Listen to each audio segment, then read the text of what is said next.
Have you ever felt like you're too sensitive to live? Like you absorb everyone else's problems and you don't know how to set boundaries? I used to feel this way until I learned how to control my empathy and to stop feeling guilty or obligated to help people in my life solve all of their problems at my own expense.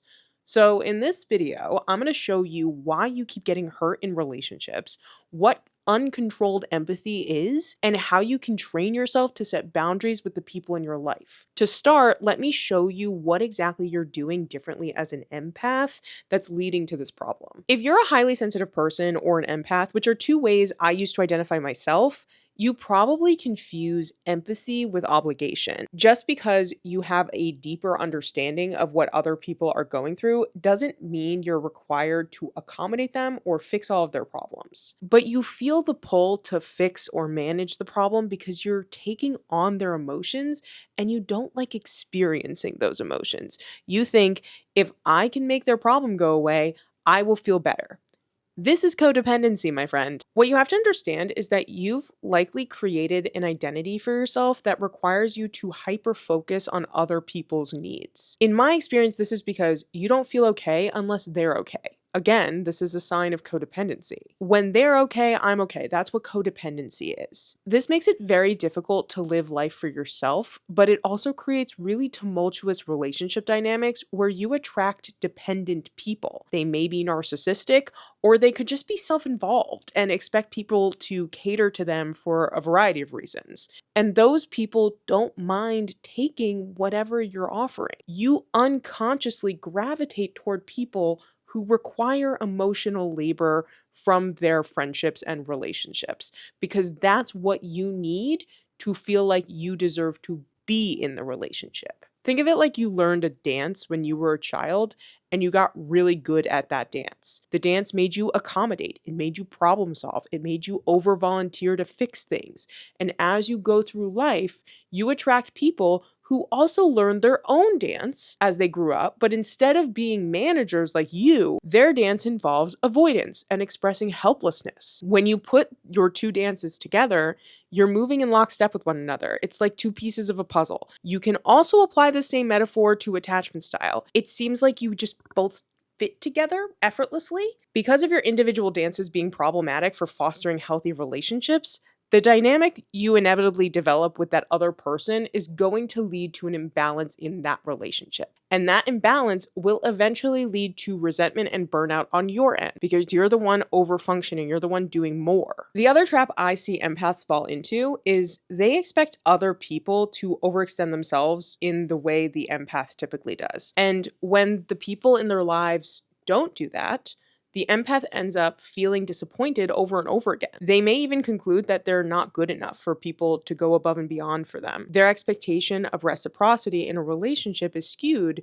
because they themselves are giving so much. So they have a false sense of what a relationship should be like. They don't have an expectation of what healthy boundaries are. Now, it may be the case that you've attracted self-involved people into your life who are not concerned with maintaining reciprocal relationships because of that dance you're both doing. Or it could be that you're dealing with a person with healthy boundaries and they don't have codependency issues. They will tell you what they need, and that's something the empath needs to learn how to do as well. It could be one of those cases. The other thing that a lot of people don't realize is that being a codependent, empathetic people pleaser who makes accommodating others part of your core identity can frequently lead to a superiority complex. And this sounds crazy. When I first realized this, I was like, wait, how does that even work? Because a lot of people pleasers have really low self-esteem. So how can they also have a superiority complex? And what happens is the empath feels resentful that other people are not as accommodating as them. And so they may think that it's difficult to stay positive in a world full of people who like to hurt one another or don't mind betraying others. This is a sentiment I've seen in my comment section many times. Before we continue, I'm going to briefly interrupt myself to let you guys know that I have something special for the journalers out there. It's my 160 journal prompts for true self-discovery and clarity, which is a downloadable PDF filled with transformational prompts that I have organized in a way where you can use them on the computer or you can print them out and put them in a jar like this. So when you're blanking on what you want to journal about, which I do so frequently, and that's why I made this for myself, you can just pull one out out and have some guidance and like boundaries to what you're journaling. It's only $7 for the PDF, but if you want a sneak peek, you can sign up for my newsletter, Notes on Growth, through the link in the description below. And if you use that link, I will send you the top 10 journal prompts that I always go back to that feel like very classic journal prompts. And subscribing to my newsletter is an amazing way to show your support as I try to grow this platform and make it more sustainable. Having a newsletter really helps. Either way, thank you so much for your support.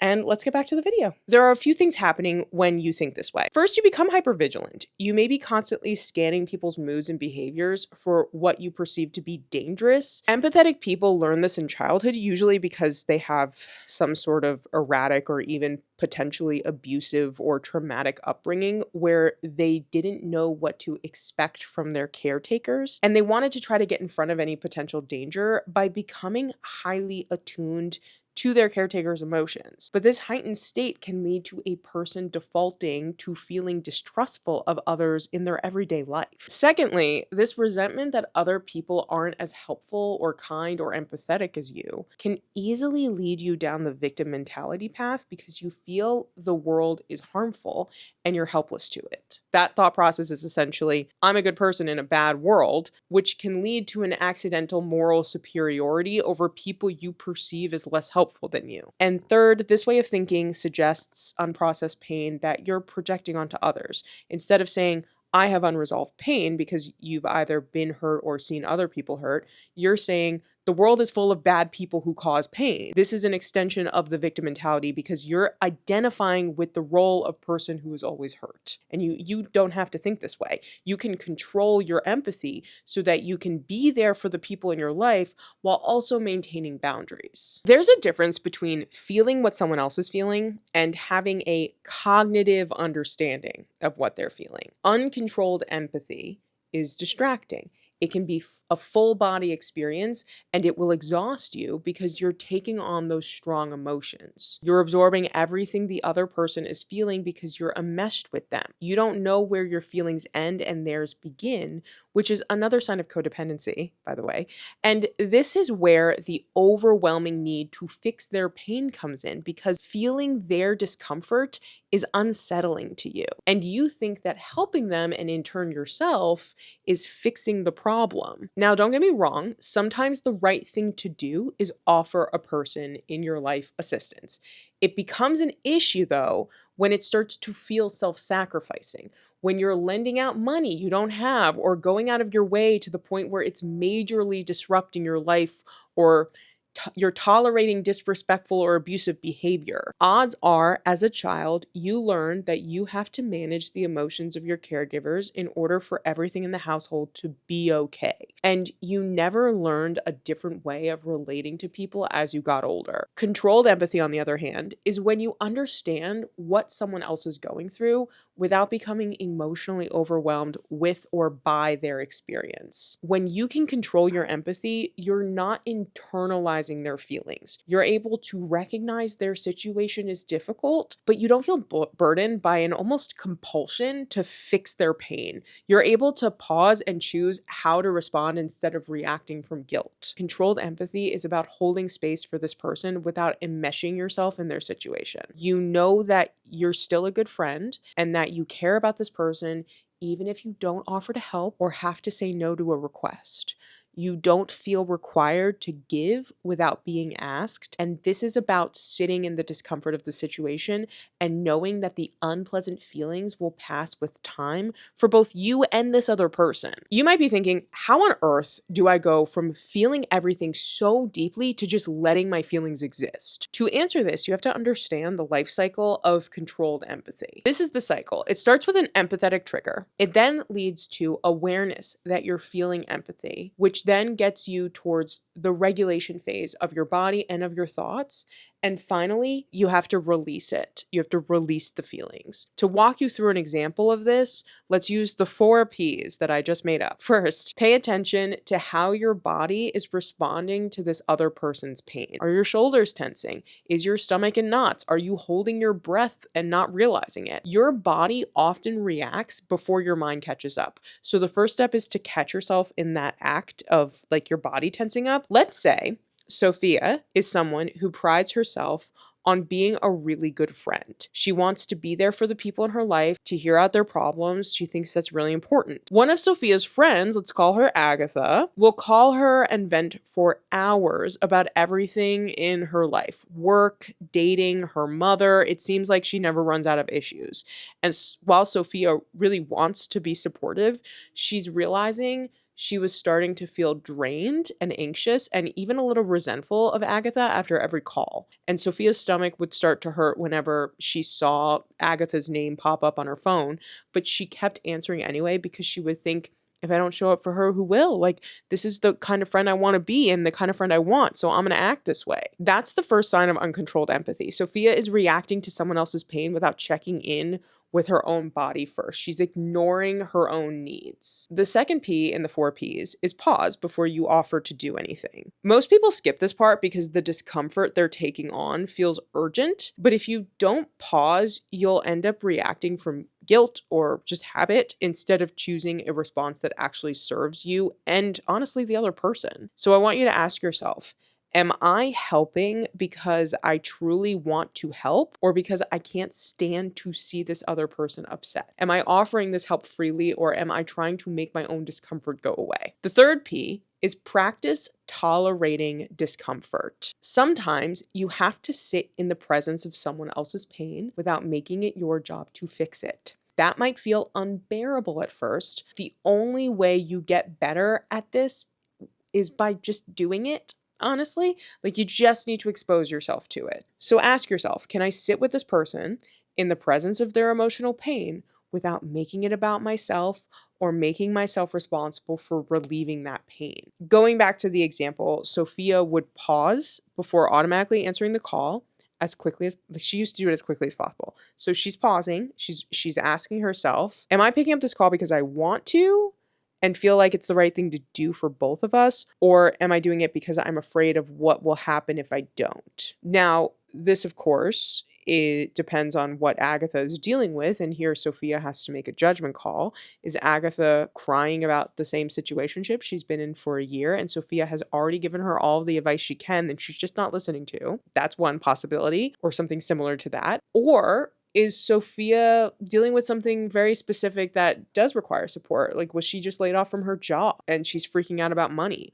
Or did she have a death in the family, right? Like, those are going to be different situations, and Sophia is going to handle that accordingly. So let's say it is the situationship and Sophia just can't deal with that drama right now. She doesn't want to, it's like talking to a brick wall. Agatha's not listening to anything she recommends that she do, and she just can't anymore. So Sophia may decline the call, which feels very uncomfortable for her, and she may text Agatha instead. And she may say something like, hey, I love you, and I'm glad you trust me with this stuff, but I need some space from it today. I'm not in the headspace to be your sounding board right now. Have you thought about journaling or talking to someone who can really help you work through this? She sends it. She's worried Agatha would be mad or pull away, and honestly, Agatha does get a little cold for a while. The dynamic changes because Agatha is used to having her emotions enabled, and when Sophia refuses to play that role, Agatha is kind of hurt. She feels a little betrayed. But just because someone's feelings are hurt doesn't automatically mean the other person did something wrong. It just wasn't what Agatha wanted to hear. It's sort of like the mother of the bride getting mad that the couple wants to do a sweetheart table and not share a table with the immediate family. The mother can be mad, but it's not her wedding, right? Like, sorry, you feel like there's a perceived sense of injustice here, but it's simply not your call. That's another example if you're wondering how that works. Like, how can someone feel hurt or angry when someone else didn't actually do something wrong? There are plenty of examples where that's the case. Sometimes controlling your empathy and breaking the codependent behavior means the relationship shifts, and that's okay. Sophia stopped feeling trapped in the mom-friend role. She had more energy for the friendships that felt reciprocal, and she felt less guilty about stepping back from the ones that didn't. And that brings us to the final P, which is prepare for the situation or the problem to remain unresolved, at least in the immediate future. Human beings love closure. We love it. There are even studies that have found that waiters are able to remember their table's orders until the bill is closed out. Then that information just drops out of their brain. It's how our minds stay efficient. We're wired to want things resolved so we know what danger is still pending. It makes sense if you think about it. But life isn't that clean, especially when it comes to relationships. Some things just stay open-ended, and learning to tolerate that is part of controlled empathy. So going back to the example, Sophia had to sit with the fact that Agatha pulled away a little after she texted that and set that boundary. And she didn't get the perfect outcome where everyone felt great and the relationship magically rebalanced overnight. There was tension, there was awkwardness. Sophia even caught herself thinking, maybe I should have just answered the phone and kept the peace. And Sophia has to remind herself that it's okay if this stays uncomfortable for a while. I did what I needed to do to protect my own energy and my sanity, and that was the right thing, even if it doesn't feel good right now. So she gave herself closure by deciding what the boundary meant to her, not by waiting for Agatha to validate it, because Agatha's dealing with her own stuff. And over time, she learned that sitting with that unresolved tension was actually a sign of growth, and it didn't necessarily mean that she failed. Like, her default setting was, this is icky, oh my gosh, I hate this, and I want it to stop. And the only way to work through that tension, that fear inside of you, is to sit with it and to expose yourself to it. It is exposure therapy. I know it sucks. I know, like, I've been there, but you're going to be okay. Like, even if the relationship doesn't last the beginning stages of setting these boundaries, it's going to set you up for success in your future relationships. It's not a sign that you did anything wrong if the other person wants to end things with you or doesn't start, like, pick things up again and try to mend them. It's because you have found someone who does your opposite dance, and while you're in the current stage of trying to learn a new dance, you may have outgrown those people because they're dealing with their own stuff that may be the opposite issue of what you're dealing with, and that's why you clicked. But the very thing that makes people click in the beginning is frequently, if it's an unhealthy thing, is frequently what makes the a relationship erode in the end, because it's not sustainable. If the other person is enabling your codependence like this, they have work to do on themselves too. They are also codependent. Sophia is giving Agatha the space to realize that she has a codependency issue as well. And Agatha has to decide whether to work on it, or Agatha will find someone else to be codependent on. Hopefully it won't be Sophia. I know that's sad. Not everyone wants to grow at the same rate as you. When you are making changes in your life and engaging in self-help and doing the work, you're going to find that the people you need in your life are going to have different qualities. And that's okay. And maybe one day in the future, you and Agatha will find that, like, it's been a few years and you've both done the work now at different paces and you're able to be friends again. I've had that happen where people are like, hey, like, I see what happened here and I've done my introspection and I understand where you were coming from, and I'm sorry that it didn't work out back then, but can we try again? It's possible that that can happen. When you practice the 4 Ps, you don't stop being a good friend. You're just not abandoning yourself in the process. This conversation about empathy brings up another question, which is, what is the difference between people pleasing and simply being a kind, supportive person? It's something I struggled to answer myself for a very long time, and I actually give you the tools to answer that question in this video. So if you want to check that out next, I really recommend it.